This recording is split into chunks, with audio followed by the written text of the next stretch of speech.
Hello everyone, welcome to my another mini vlog. This is my another a day in my life vlog. তো আজকে হচ্ছে রথ। তো এখন আমি রেডি হয়ে গেছি আর এখন যাচ্ছি আমি ওই বাড়ি। আজকে হেঁটেই চলে যাব, অত রোদও নেই আজকে।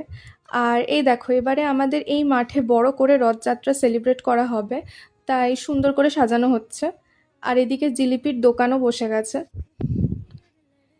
আর জানো তো, দেখো এই জুন থেকে অগস্ট মাস অবধি স্কাইটা খুব সুন্দর লাগে, তাই না? আর নেচারকে যেন আরও সুন্দর লাগে।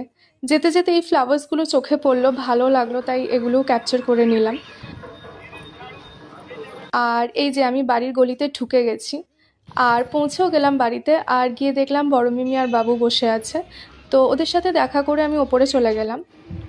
তো আমি বাড়ি থেকে ব্রেকফাস্ট করেই এসেছিলাম, তো তখন বসে বসে মায়ের সাথে গল্প করছিলাম।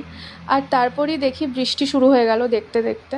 আমি টিভিটা খুলেছিলাম পুরীর রথযাত্রা দেখবো বলে, আর এদিকে মা এখানে নমস্কার করছিল জগন্নাথ দেবকে।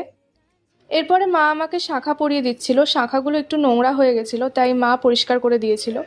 শাঁখাগুলো বেশ ভালোই পরিষ্কার হয়েছে, একদম নতুনের মতো হয়ে গেছে।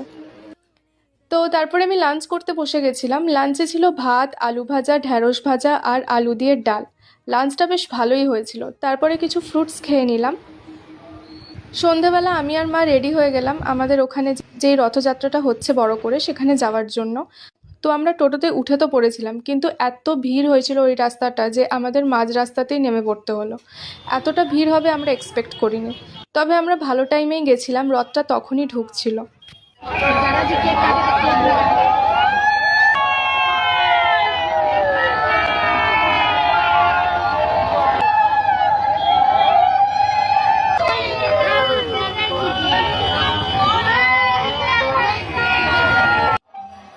তো তারপর আমরা ঠাকুরের আরতি দেখলাম। আর আরতিটা দেখতে সত্যিই খুব ভালো লাগছিল, মনটা একদম ভালো হয়ে গেছিলো। তো এই ছিল আমার মিনি ব্লগ। দেখা হবে এবার নেক্সট মিনি ব্লগে। বাই।